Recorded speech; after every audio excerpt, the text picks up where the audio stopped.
Welcome to KCIABC Today, the podcast of the Kansas City chapter of the International Association of Business Communicators. I'm your host, Roy Harriman.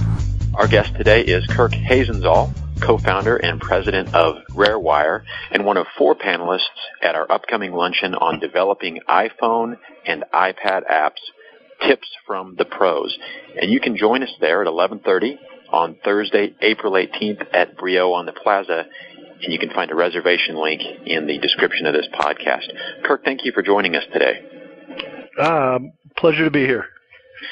Kirk, before we talk about iPhone and iPad apps, why don't you give us a thumbnail of your company, RareWire, and what makes it unique? RareWire is a mobile app development platform. It's a software that we invented. We started the company a little over 2 years ago in Kansas City with the notion that it's very hard to build apps. And so we invented a new platform that we thought we could make it easier to build apps and open up the audience to potential app builders. So over the past 2 years, we've used that platform almost as our secret weapon to provide the service of building apps for companies, and had a lot of success there, but always with the bigger goal that we wanted to develop this software platform and the tools that go with it to make it available to anyone to build apps. And we just launched that platform in October of last year, so it's been a crazy time. Well, I was intrigued by studying your website before I got on the phone here, and I think you're going to bring a unique perspective to our panel, and I encourage everyone to check out the RareWire website and the product that they offer. Kirk, everyone is talking about apps all the time, to the point where sometimes I wonder if it's overkill. And so it's in this environment that marketers and communicators may be feeling pressure to create an app just because everyone else is doing it. What are a few things that companies should consider before they head down that road? You know, I think you're right. It is a crazy time. I use the analogy sometimes when I'm talking to people that it's almost like the internet boom of the 90s, where you heard about this thing called websites. And everybody was saying, what's a website? And once they looked into it, they said, hey, maybe we ought to build a website for our church or for our Little League or for our Boy Scout group or whatever it may be. I think that same thing is happening right now. The next internet boom or tech boom is happening right now, and it's called mobile. The reality is that people now have a computer in their pocket. And so it's changed the user experience. And so when people are talking about, and companies are talking about building apps, I think they have to think of it in that sense. If your idea is to build an app for app's sake and to just repurpose your website, that's going to be a failure. And actually, Apple has specifically started to not allow those anymore. It has to be something more than that. And so you have to think about it as a separate tool, so to speak, of how you can communicate and market to or work with the end user of the app. So I could talk to you for a long time about this, but I think in general it's a new industry.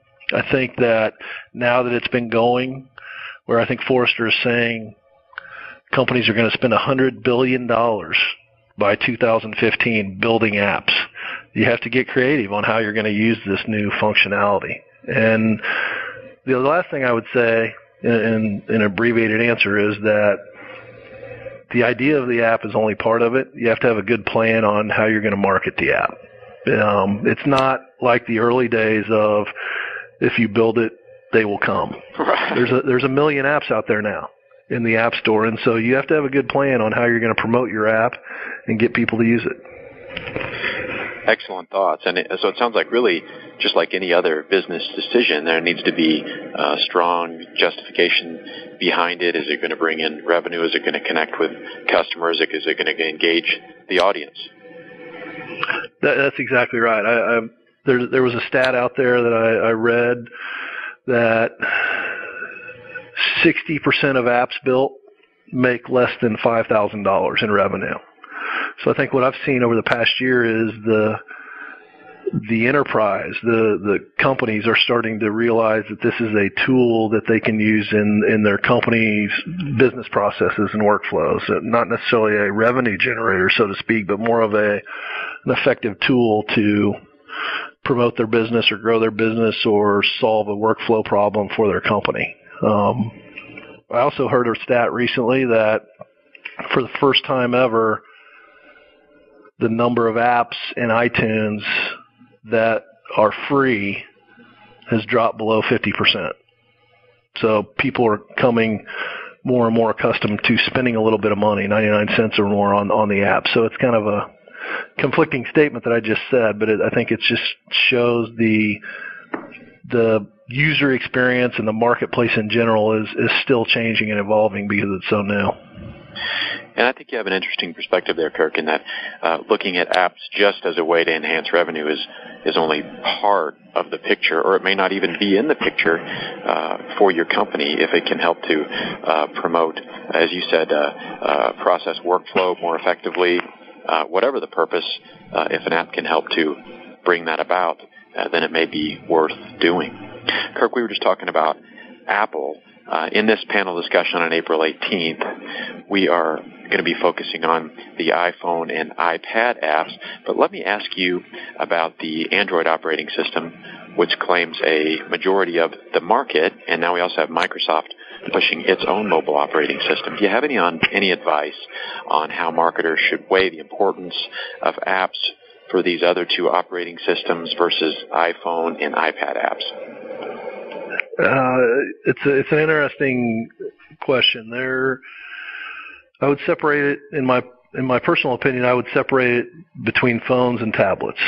If your app is a phone app, then I believe you absolutely need to design it and try to get it built for both Apple and for Android devices.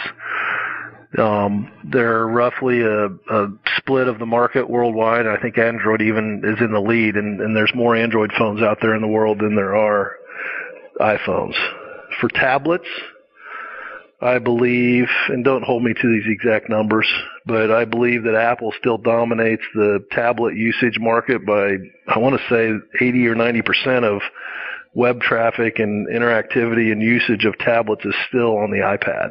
So I think the Android-based tablets, while they're growing every day, are still way, way behind I think there's over 100 million iPads and tablets and iPad minis out there on the market today. So I think it depends on the app in particular and what it is that you're trying to, accomplish. Actually, it kind of ties in nicely to the value proposition of RareWire and what we do, because one of the problems is it's not easy. To go build a really robust app that's native, you have to be a hardcore programmer that writes it in one language for Android, in Java, but then if you want to do it for Apple, you got to be another hardcore programmer that has a different skill set that can write in another language called Objective-C.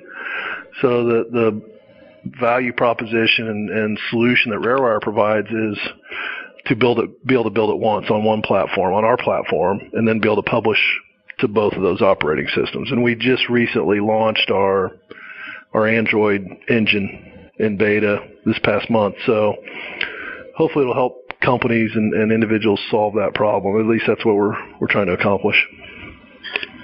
Well, those are some good insights. And I appreciate the fact that you said publishing apps is hard. It's just nice to hear from people at the outset of a process that, hey, this is going to be difficult, not, it'll be easy. Just, put your feet up on the desk and, we'll have it finished in a couple of days for you here. Well, we only have time for one more question, and I would love to hear from you. What is a common misconception about apps that you find among marketers that you work with?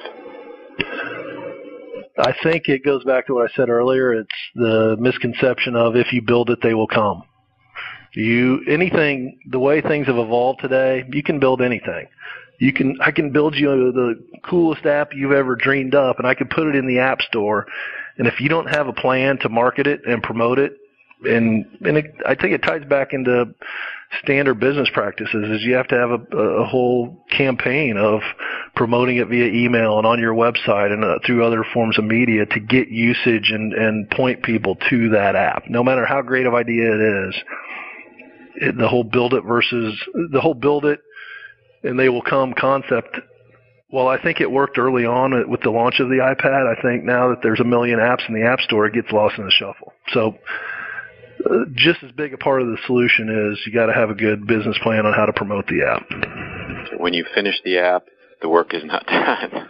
Exactly. Just like anything else. You could go invent the coolest car in the world, but if nobody knows it exists and you can't promote it and get the word out there that it exists for people to go test drive it, then you're not going to succeed. So it's kind of standard business practices apply here as well, where you got to have a good plan of attack to promote the solution. Well, Kirk, thank you for sharing your insights here today, and we look forward to hearing more from you at the panel discussion on the 18th. All right, I appreciate the opportunity. Thanks for having me. You bet. We've been speaking with Kirk Hasenzahl, co-founder and president of RareWire, who will be one of 4 panelists at our upcoming luncheon on developing iPhone and iPad apps, Tips from the Pros, which is at 11:30 on Thursday, April 18th at Brio on the Plaza. Just look at the podcast description to find a registration link. Thanks for joining us for KC IABC today. You can listen to this podcast on iTunes as well as our YouTube channel, and you can subscribe to receive automatic updates on both. Learn more about us at kc.iabc.com. Thanks again.